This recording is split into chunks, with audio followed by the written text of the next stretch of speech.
নমস্কার বন্ধুরা, আমার চ্যানেলে আপনাদের স্বাগত জানাই। আজকে আমি আপনাদের বানিয়ে দেখাবো আমের শরবত। আমি দু রকম কালারের আমের শরবত বানিয়ে দেখাবো, একটা সবুজ আর একটা এমনি।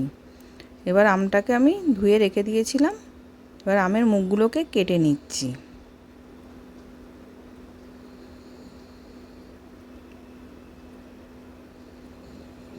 এবার আমগুলো কেটে ভালো করে ধুয়ে নিয়েছিলাম। এবার আমি একটা সসপ্যানে গরম জল বসিয়েছিলাম, জলটা গরম হয়ে গেছে, আমগুলো দিয়ে সেদ্ধ করে নেব।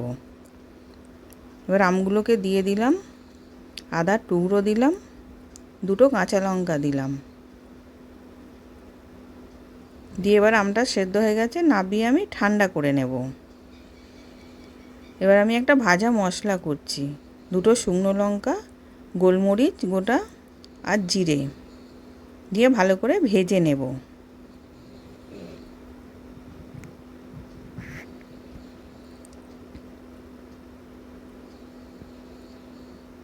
এবার ভালো করে ভাজা হয়ে গেছে, ঠান্ডা করে আমি ওটা গুঁড়ো করে রেখে দিয়েছি। এবার আমি আমটাকে ছাড়িয়ে নিচ্ছি।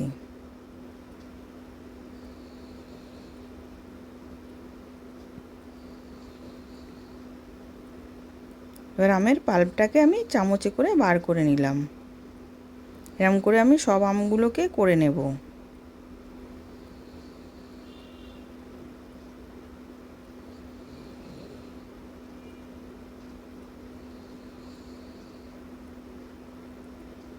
এই গরমে একবার এরম করে আমের শরবত বানিয়ে খেয়ে দেখবেন, খেতে খুব সুন্দর লাগে।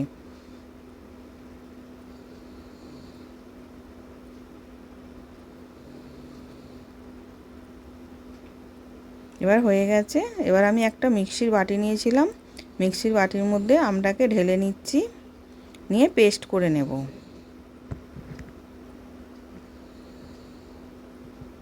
এবার ওর মধ্যে আমি চিনি দিয়ে দেব, আমি 4 চামচ চিনি দিচ্ছি। আপনারা বেশি মিষ্টি খেলে আরও বেশি দিয়ে দেবেন, আমি 4 চামচ দিয়েছি। এবার ওর মধ্যে চাট মশলা দিলাম 1 চামচ, আমচুর পাউডার দিলাম আর বিট নুন দিলাম, দিয়ে ওটাকে পেস্ট করে নেব। এবার ওটা পেস্ট করা হয়ে গেছে, আমি একটা বাটির মধ্যে ঢেলে নিলাম। এবার সবুজ কালারের জন্য আমি পুদিনা পাতাটাকেও পেস্ট করে নিচ্ছি। এবার পুদিনা পাতাটাও পেস্ট করে রেখে দিয়েছি। এবার গ্লাসের মুখটা একটু দেখতে সুন্দরের জন্য আমি আধখানা লেবু কেটে লেবুর রসটা মাখিয়ে একটা বাটিতে কাশ্মীরি লঙ্কা গুঁড়ো রেখেছিলাম, ওর মধ্যে গোল করে নিলাম। দেখুন গ্লাসের মুখটা কত সুন্দর লাগছে। এবার আর একটাকেও আমি করে নেব।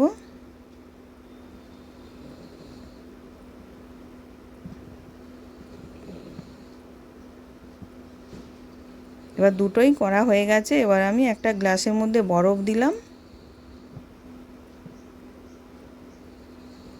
এবার আমটা 2 চামচ দিয়ে দিচ্ছি।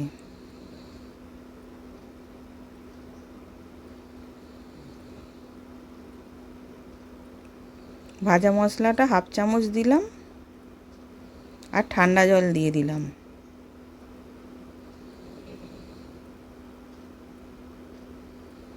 দিয়ে ওটা ভালো করে মিশিয়ে নেব।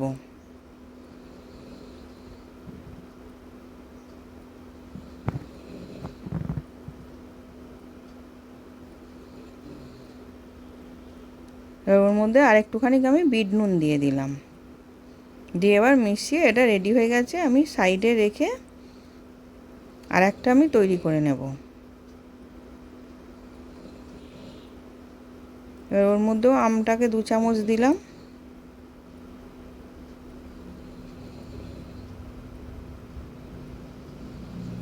এবার পুদিনা বাটাটাকেও দিয়ে দিলাম 2 চামচ। ভাজা মশলা 1/2 চামচ দিলাম, বিট নুন দিলাম আর ঠান্ডা জল দিলাম। এবার বরফের টুকরো দিয়ে দিলাম, দিয়ে ওটাকেও ভালো করে মিশিয়ে নেব।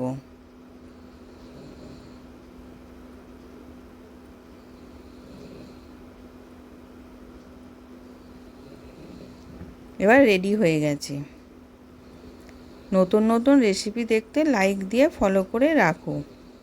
আশা করছি ভিডিওটা ভালো লেগেছে। আমি হাজির হব আর এক নতুন রেসিপির সাথে।